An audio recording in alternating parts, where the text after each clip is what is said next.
Salam, əziz soydaşlar. Cənub saatının növbəti efiridir. Elə başa düşürəm, arxalanmaq, arxayınlaşmaq və yaxud komfort həyat tərzi barədə düşünmək bəlkə də o qədər də yerində olan məsələ deyil. Əsasən bizim regionda gərginliyə, əvvəli nisbətən gərginlik, sonrası isə yaxşılığa doğru olan proseslərə hazırlaşmağımız, elə vəziyyəti gözləməyimiz daha vacibdir. Yəni, mən İranın parçalanmasına çağırış eləmirəm, eləməyəcəm də. Yəni, əslində İran özü kifayət qədər qəliz vəziyyətdədir. İranı parçalamağa çalışan qüvvələr, o istiqamətdə fəaliyyət göstərən şəxslər və qüvvələr İranın yuxarı elitasındadır və kifayət qədər əllərində böyük imkanlar var. O cümlədən İranın dağılmasına da özü üçün qazanc bilən adamlar var. Ona görə mənim kimi adamların, digər Azərbaycanlının və yaxud Kürdün və yaxud deyək ki, Bəlucun, Ərəbin elə çağırış eləməyinə ehtiyac yoxdur. Yaxınlarda BMT müstəvisində İranın BMT-dəki səfiri və təmsilçisi Səid İravani Təbriz futbol komandası ilə bağlı çağırış etdi. Avropa miqyasında, dünya miqyasında idman klubları, xüsusən futbol klubları hədsiz çox olub, ad salmış. İngiltərənin ad açmış klubları olub, indi də Real'dır, Barcelona'dır, kifayət qədər ciddi futbol klubları var. Amma bunların heç birisinin adı BMT-də səslənməyib. Təbrizin traktor komandası ilə bağlı BMT-də fikir səsləndirmək, bu rəsmi və dini Tehranın İranın etnik zəmində parçalanmasından ehtiyatlanmasının göstəricisidir. Yəni, İranın düşüncəsinə görə İran istənilən anda etnik hissələrə bölünə bilər. Ola bilər bu ABŞ bombası İran ərazisinə düşən kimi baş versin. Ona görə etnik məsələ hal-hazırda İranın kifayət qədər diqqətindədir. Mənim dediyim, bizim Azərbaycanlılar üçün mənim dediyim bundan ibarətdir ki, bu istiqamətə diqqət verin, bu istiqamətdə, yəni bəla, təhlükə gələndə ona hazır vəziyyətdə olun. Hamı şəhərdə, kətdə, rayonda yaşamağın nasıl olmur? Hamı qış gələndə qışa hazırlaşır, yay gələndə yaya hazırlaşır, yay üçün lazım olan şeylərin ehtiyatını yığır, qış üçün lazım olan şeylərin. Bu da indi siyasi prosesdir, dövlətçilik prosesidir. Heç bir Azərbaycandan asılı olmayan dağılma prosesidir. Bütün Azərbaycanlılar, İranda yaşayan, müstəqil Azərbaycanda yaşayan bütün Azərbaycanlılar əlin qaldıra, İranın altına qoya, İranı saxlamaq mümkün olmayacaq. İranın dağılma mexanizmi buraxılıb. İndi sizə bunu İranın hakimiyyətinin daxilində baş verənləri keçən verilişdə dedim. Ümumiyyətlə, həmişə deyirəm, indi də bir də o bəzi məsələlərin üstünə qayıdacam və elə başa düşürəm, proseslər daha da kəskinləşir. İranın daxilində hakimiyyət uğrunda mübarizə gedir. Sepah müvəqqəti susmuşdu, neytrallaşdırılmışdı. Nə olmağının asılı olmayaraq biraz pasiv idi. İndi artıq yenidən aktivləşiblər. Bütün dünyaya az qala hədə gəlirlər. Eləcə də Sepah danışıqlar prosesi başlayanda Qasım Süleymaninin Trump tərəfdən öldürülməsini yada salmadı.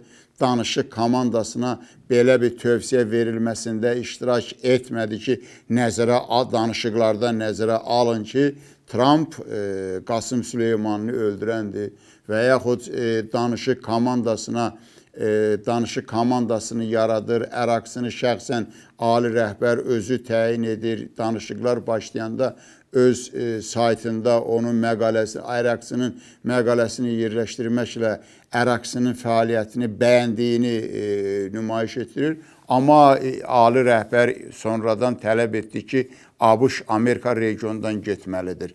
Əgər Amerika regiondan İranın sözü ilə gedəcəksə və yaxud İranın Amerikanı regiondan qovmaq imkanı varsa, bəs danışıqları niyə başlayırdı? İranda danışıqlar prosesi həmişə problematik olub.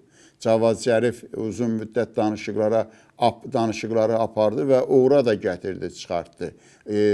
Cavad Zərifin imzaladığı, hazırladığı müqavilə İranın xeyrinə idi. Amma İranın özünün daxilində o danışıqlar prosesinə olan münasibət həmişə ögey olub. Cavad Zərifin özü və nümayəndə heyəti xaricdən qaydanda bir neçə dəfə onu aeroportda mitinqlə, etiraz aksiyası ilə qarşılayıblar. Allah rəhmət eləsin, İranın keçmiş Xarici İşlər Naziri Əmir Abdullahyan Cavad Zərifin müavini idi. Cavad Zərif nə addım atırdı, hər şeydən xəbəri vardı və Sepahı da vaxtında məlumatlandırırdı. Çünki Sepaha işləyirdi və onlar da lazımi işləri görürdü. İndi təsəvvür eləyin, belə gərgin vəziyyətdə danışıq komandası nə eləməlidir? Əgər danışıq komandasının başında duran və yaxud üzvləri sabah qapılarının ağzında Tehranda və ya qeyri şəhərdə atasının, anasının, özünün, ailəsinin qapısının ağzında bəsid üzvünü görəndə və yaxud sepahçını görəndə neynəməlidir? Elə burada bəlkə elə ABŞ-a təslim olmalıdırlar. Və yaxud danışıq komandasının özünün rəftarında. Danışıq komandası ilk növbədə top atmır. Yer qazmır, intellektual mübarizədədir. İlk növbədə konsepsiyası olmalıydı. Bunun konsepsiyası yoxdur. Nəinki konsepsiyası yoxdur? Ümumiyyətlə, prinsipsizlikdir. Əgər İran nüvə danışıqlar, ümumiyyətlə, nüvə layihəsindən, nüvə proyektlərindən imtina eləyəcəksə, elə bunu birinci gündən imtina eləməlidir. Niyə bu qədər əziyyət çəkilməlidir? Niyə bu qədər, deyək ki, dünya miqyasında müzakirələr getməlidir? İndi belə vəziyyət yaranır. Həm Sepah Qasım Süleymanı məsələsinə danışıq komandasına təzyiq edir. Həm ali rəhbər ABŞ-ı regiondan qovdurmaq istəyir. Eləcə də danışıq komandasının özünün prinsipsizliyi. Nüvə danışıqlarını ali rəhbər, prezident, hamısı İranın qanuni hüququ elan ediblər. O cümlədən Əraksıda da danışıq komandasının digər üzvləri də. İndi bəlli olur ki, İran nüvə layihələrindən imtina edə bilər. Təki bunun banklarda qalan aktivləri verilsin. Belə alınır ki, Amerika həm öz gücünə görə prioritetli, dominantdır, həm də İranın daxilində gedən mübarizə, o cümlədən danışıqlar komandasına olan münasibət ABŞ-ı əlavə bir istiqamətdən də güclü çıxardır. Belə danışıq komandası günlərin bir günündə Amerikadan təklif ala bilər ki, bu sənədə qol çəkin, gəlin keçsin. Müvəqqəti sənəddir. ABŞ sonra o sənəddən necə istifadə edəcək, o qaydadır. Ona görə danışıq metodları, danışıq variantları əvvəldən axıra qədər hesablanmalıdır. Əlbəttə, mən bu fikri deyirəm. Mənim dediyim fikir İranın xeyrinədir. İran Azərbaycanın qonşusudur. İranda hər hansı bir partlayış, hər hansı bir təbii və yaxud bioloji və yaxud hərbi partlayış Azərbaycan Respublikası içində zərbədir. Azərbaycanlılar üçündür. Oranın yarısı demiyorlar ki, bizimdir. Yəni, o mənada mən xeyrə danışmalıyam. O cümlədən İranın bugünkü rəhbərliyi də Azərbaycanlıdır. Mən onların xeyrinə, ümumi Azərbaycançılıq və mənafeyini nəzərə almalıyam. Əlbəttə, mən danışdıqlarımın İranda yaratdığı effekti görürəm. Yəni, mən sadalayıram. Bəzi şeyləri mən detallı bilirəm. Çalışıram hər şeyi detallı bilim. Xüsusilə İranla bağlı hər şeyi detallı bilim. Amma indi yaşdır da. Biraz ola bilər nəyəsə bir kitaba, dəftərə, misal üçün baxmağa ehtiyac yaransın. Bunu da sən götür, öz bildiyin kimi istifadə elə. İndi dediyimi də götür, onu da öz bildiyin kimi istifadə elə. İran yaxşılıq nədir bilmir. Mənim nöqteyi nəzərimcə İranın iki düşməni var. Biri İslamdır, biri də Azərbaycan, Şia Azərbaycan, Azərbaycanlı millət. Elə məsələlər var İranda, bunun kökü İslam inqilabına gedib çıxır. O cümlədən Yahudilərlə bağlı məsələ və yaxud indi sadalayacağım bəzi məsələlər, yəni İranın tək ABŞ-la münasibətində deyil, o cümlədən digər dövlətlərlə, digər proseslərlə münasibətində də kifayət qədər ciddi problem yaradır. Əvvəl elə başa düşülürdü ki, İran Rusiyanın üstünə hücuma keçir. Və bu hücuma keçməsi də bilərəkdən atılan addımdır. ABŞ-ın xoşuna gəlmək istəyir. İran düşünür ki, əgər o Rusiya təzyiq edəcəksə, ABŞ onu mükafatlandıracaq. Amma indi erməninin bir əli, tutaq ki, Avropanın, Amerikanın əlində, digər əlini də İsrailin əlinə bağlayanda İran Ermənistana dəstək verir. Bunu artıq başa düşmək olmur. İsrail-Erməni münasibətləri ilə bağlı mən vaxtilə dediyim faktı bir də təkrar edirəm. Paşinyan baş nazir olanda ilk səfərlərindən birini İrana elədi. Həm Tehranda oldu, Tehranda olarkən erməni icması ilə görüşdü, həm də İsfahana səfər elədi. İranda ikinci erməni icması İsfahandadır. Paşinyanın İrana səfərdən sonra aldığı təəssürat belə oldu ki, İran nağaradır. Yəni boş, içi boş, səsi bərk çıxır, vurursam böyük, aləmi götürür. Amma içində bir şey yox. Və gəldi İsrailə 3 dənə nümayəndəti göndərdi. İran boşdur, İranı dağıtmaq mümkündür. Gəl ikimiz, yəni erməni İsrail dağıdaq. Qaldırın, faktları baxın. Səfiriniz hər halda məlumat göndərirsə. Səfiriniz də məlumat göndərməsə, mən vaxtilə bu mövzunu bizim Azərbaycan mətbuatında izah eləmişəm.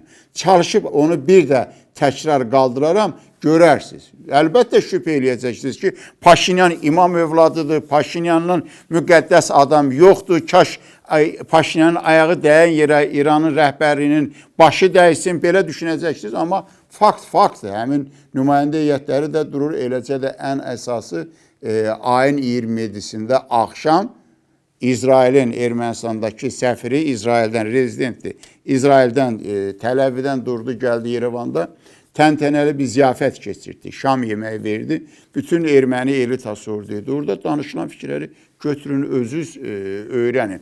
Yəni, indi bir əli İsraildə olan Ermənistan artıq yaxın şərq üçün fərqli Ermənistandır. O erməni, Ermənistanın nəfəs salan və yaxud Ermənistandan təlimatı ilə işləyən və yaxud təlimat gözləyən Livan ermənisi Hizbullahı dəstəkləməyəcək. Erməni icmasının sayı 6 deputat yerini əldə eləməyə imkan verir Livanda. O 6 deputat yerindən təxminən bir 30 ilə yaxındır. 3-ü daimi Hizbullahın balansındadır. Hizbullahın siyasında olur. Qalan bir erməni neytral qalıb, heç şey qarışmayıb. Bəzən hətta Hizbullahı da dəstəkləyib. Qalan ikisi isə o xristiyan fraksiyalarının üzvü olub. Bunun hesabına Hizbullah parlamentdə çoxluq əldə edib, üstünlük əldə edib. İndi o erməni Hizbullah'a səs verməyəcək. Hizbullahın yanında dayanmayacaq. Ən maraqlısı İran İslam inqilabının birinci mahiyyəti, bayaq dediyim sözü indi izah edirəm. Birinci mahiyyəti Fələstin məsələsidir. İslam həmrəyliyi, Fələstin İslam həmrəyliyi və İslam həmrəyi də Fələstin məsələsində qurulmuş. Yahud Yerusəlim 4 məhəllədən ibarətdir.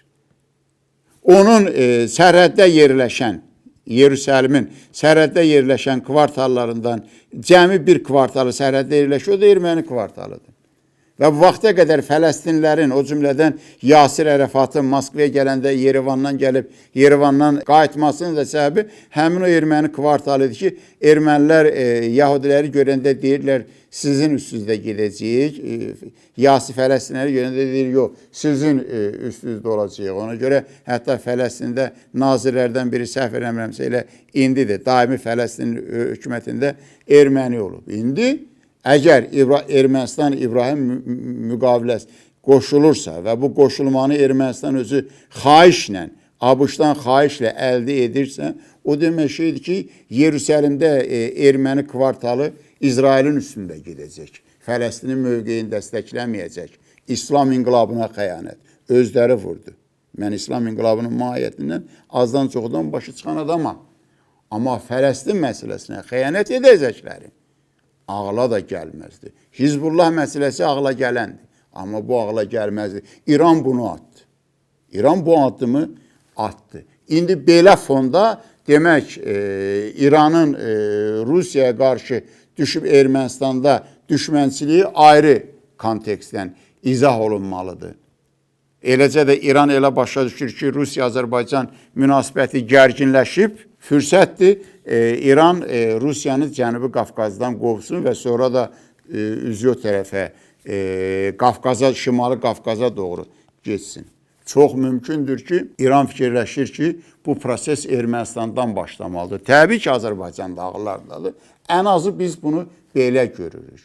İndi yaxında Rusiyada həm müəyyən bir qrup dövlətlərin təhlükəsizlik şuraları katiblərinin görüşü keçirildi.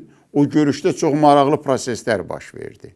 Demək, İranı həmin tədbirdə Ali dini liderin müşaviri, o cümlədən Ali Milli Təhlükəsizlik Şurasının katibi Əli Əkbər Əhmədyan təmsil etdi. Yəni, İranın Təhlükəsizlik Şura səviyyəsində ən yuxarı təşkilatıdır. Əlbəttə, Sepah da, ordu da hərbi qurumlardır və siyasəti nəzərə alır. Amma təhlükəsizlik şuraları, deyək ki, siyasi, geosiyasi, regional proseslərlə hərbi prosesləri uzlaşdıran, öz ölkəsi üçün orada olan təhlükəni müəyyən eləyən qurumdur. İndi belə qurum Əhmədyan Moskvada iştirak etdiyi görüşdə gözlənilmədən Nikolay Patrushev onunla görüşdü. Biraz əvvəl elə Nikolay Patrushev elə həmin bu Təhlükəsizlik Şurasının katibi idi. Putin onu o vəzifədən çıxartdı, Şoyqunu qoydu, Müdafiə Naziri vəzifəsindən çıxartdı, ora qoydu və Nikolay Patrushevi də həm özü, həm oğlu, yəni Patrushevlər Putinin yaxın adamlarıdır, ailə üzvləridir. Oğlunu baş nazirə mavin, bu Nikolay Patrushevin özünü isə Putin özünə köməkçi təyinlədi və dəniz məsələləri üzrə, yəni dəniz məsələləri üzrə köməkçi Rusiyada qəliz alınır. Çünki tutaq ki, Rusiyanın təsir zonasında Xəzər dənizi var, sən deyə bilməzsən ki, bu dənizdir ya göldür rəsmi statusuna görə. Bu okeanlar var, elə okeanlar var, orada Rusiyanın marağı təkcə ABŞ-la toqquşmur, İngiltərə ilə toqquşmur, o cümlədən Çinlə toqquşur. Yəni, Afrika ilə müəyyən. Yəni, ona görə konkret dəniz söhbəti olmadı, dəniz assosiasiyası üzrə bu Putinin köməkçidir. Və Əli Əhmədyanla birinci o görüşdü Moskvada olarkən. Təbii ki, Xəzərin hüquqi statusu məsələsi müzakirə olundu. Əlbəttə, Əhmədyanın argumenti var idi ki, biz, yəni yaxşı mənada məsələni uzatmaqdan ötürü bu belə hilələr, belə kələklər İranın daimi metodologiyasıdır. Yəni, siyasi xarakteridir. Yəni, dedi ki, elə yaxında tənzimləmişik ki, iki tərəfli müqaviləni ratifikasiya elədik. Yəni, bunu deyiləcəyik. Amma Rusiyada belə fikir var ki, Xəzərin hüquqi statusunun İran tərəfindən ratifikasiyası qəliz məsələdir.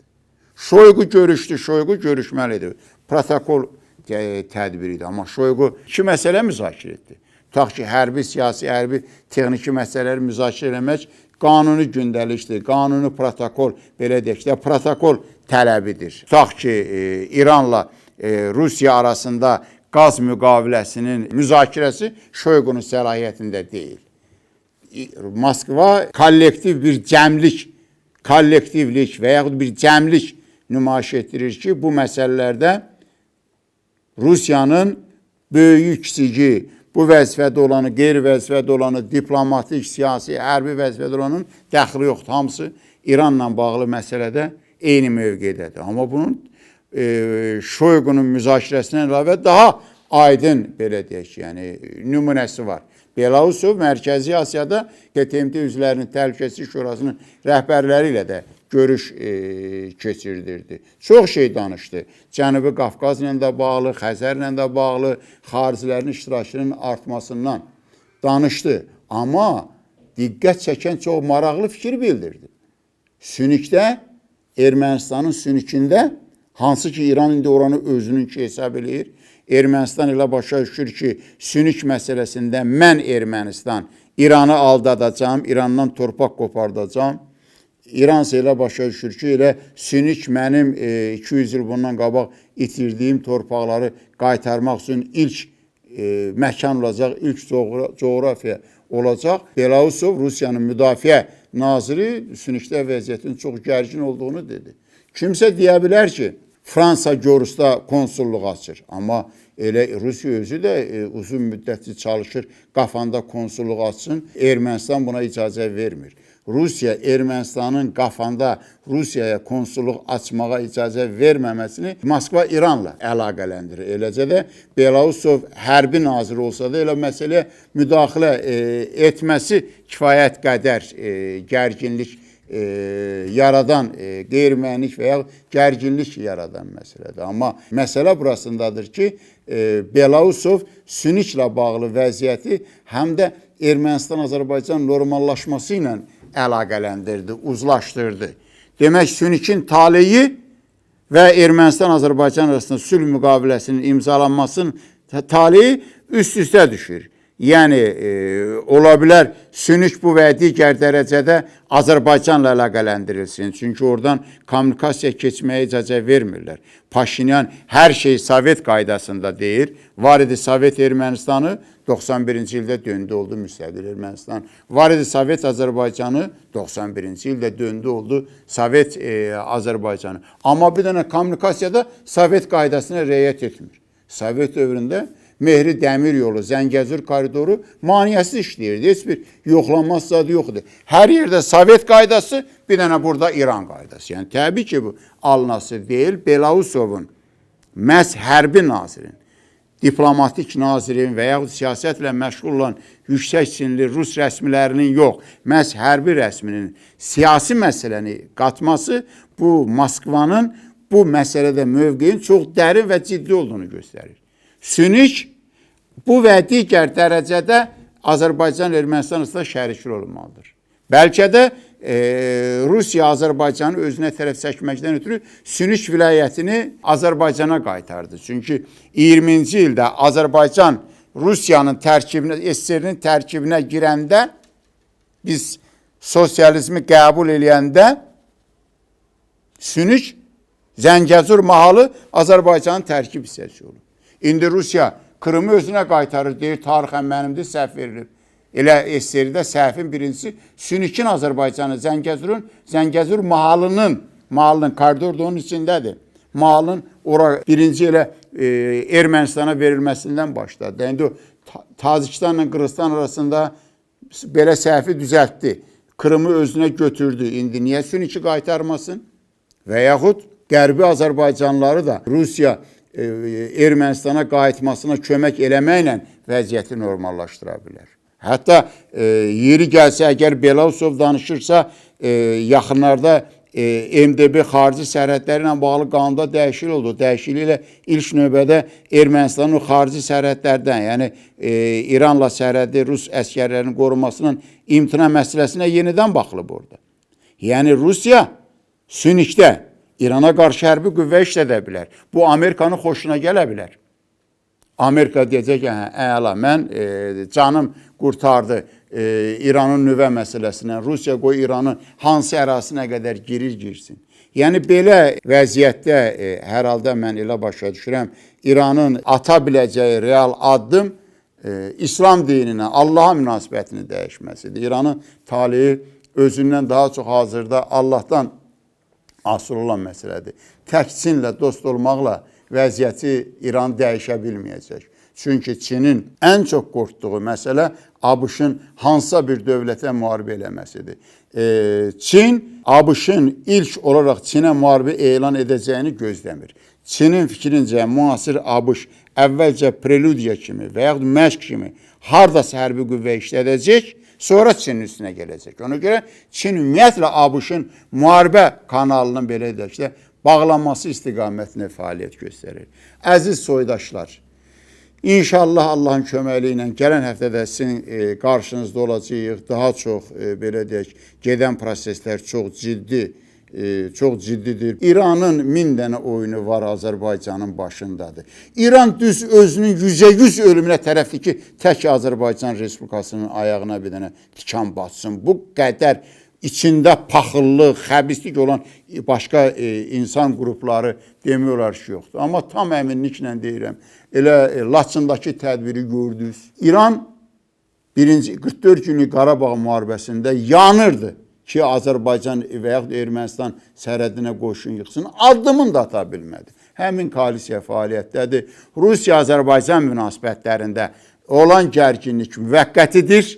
Azərbaycanın xeyrinə vəziyyət razviyaska olunacaq. O düyün, bax bugün Rusiyanın Azərbaycan arasında olan düyün bir müddətdən sonra Azərbaycan prezidentinin dediyi qaydada bizim özümüzün xeyrimizə açılacaq. Ona görə İranın İslamla, qonşuları ilə, xüsusən Azərbaycanla dost olmaqdan başqa çarəsi yoxdur. Nə boyda dövlət olur olsun, nə boyda gücü olur olsun, İranın xilaskarı balaca hesab elədiyi Azərbaycandadır, Azərbaycan Respublikasındadır, Azərbaycan Respublikasının prezidentindədir. Ona görə mən sizə uğur arzulayıram, gələn həftə görüşmək ümidi ilə inşallah, amma əvvəldə dediyim sözü unutmayın. İran istənilən halda, istənilən anda dağıla bilər və İranın rəsmi idarəçilərin apardığı siyasət də buna yönəlib və onlar buna da hazırlaşırlar. Çox sağ olun.